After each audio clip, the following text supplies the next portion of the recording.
আসসালামু আলাইকুম। একটা গবেষণায় দেখা গেছে এই পৃথিবীর মাত্র 1% মানুষ তাদের নির্দিষ্ট লক্ষ্যে পৌঁছাতে পারে এবং জীবনে সফলতার চূড়ান্ত পর্যায়ে পৌঁছাতে পারে। তো এই 1% মানুষে যারা আছে তাদের সবার জীবনের একটা কমন একটা জিনিস আছে, সেটা হলো তারা প্রত্যেকেই সকালবেলা ঘুম থেকে ওঠেন। অর্থাৎ আমরা যাদেরকে দুনিয়া এবং দুনিয়া এবং আখিরাত উভয় লাইনেই সফল ব্যক্তি হিসেবে চিনি বা যাদেরকে আমরা মনে করি যে সফল, তাদের সবার একটা কমন একটা বৈশিষ্ট্য ছিল যে তারা সকলেই সকালবেলা ঘুম থেকে উঠতেন। তো এই যে সকালবেলা ঘুম থেকে উঠলে লাভটা কি হয় দেখেন, যে ব্যক্তিটা সকাল 5টা অথবা 4টার মধ্যে ঘুম থেকে উঠতেছে আর যে ব্যক্তি 8টা অথবা 9টার মধ্যে ঘুম থেকে উঠতেছে, তাদের মধ্যে বিস্তর একটা ফারাক তৈরি হয়ে যায়। কেন? কারণ যে ব্যক্তি সকাল 5টায় ঘুম থেকে উঠতেছে, সে 9টায় ঘুম থেকে ওঠা ব্যক্তির তুলনায় 4 ঘন্টা আগে দিনটা শুরু করতেছেন।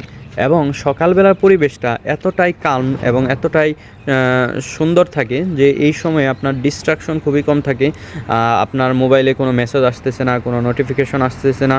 তো এই সময় আপনি আপনার সেটা হতে পারে পড়াশোনা, সেটা হতে পারে চাকরি অথবা ব্যবসায়িক কাজ, যেটাই করেন না কেন এটাতে আপনার মনোযোগ হবে সর্বোচ্চ। ফলে এই সময়টাতে আপনি যদি আপনার কাজের ম্যাক্সিমাম অংশটাকেই যদি আগিয়ে রাখতে পারেন, তাহলে সফলতা জাস্ট একটু সময়ের ব্যাপার। এবং এই সময়টাতে আমি আপনাদেরকে একটা জিনিস দেখাতে চাই। দেখেন যে এখন 2026 সাল, এই সময়ে জেনজিদের সময় এত বেশি প্রতিযোগিতা যে আসলে আমরা বলি যে এত প্রতিযোগিতার মাঝে নিজেদেরকে টিকিয়ে রাখবো কীভাবে। তো এর একটা সহজ একটা এক্সাম্পল যদি আমি দিই, দেখেন আপনি যদি সকালবেলা ঘুম থেকে উঠেন তাহলে আপনার প্রতিযোগীর সংখ্যাটা একটু দেখেন।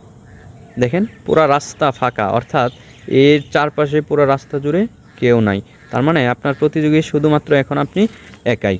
তো আমি বলি যে আপনি যদি সফল হতে চান, যদি আপনি ওই 1% লোকের মধ্যে থাকতে চান, তাহলে সকালবেলা ঘুম থেকে উঠুন এবং সবাই ঘুম থেকে ওঠার আগেই আপনি আপনার কাজের ম্যাক্সিমাম অংশ শেষ করে ফেলুন। ধন্যবাদ।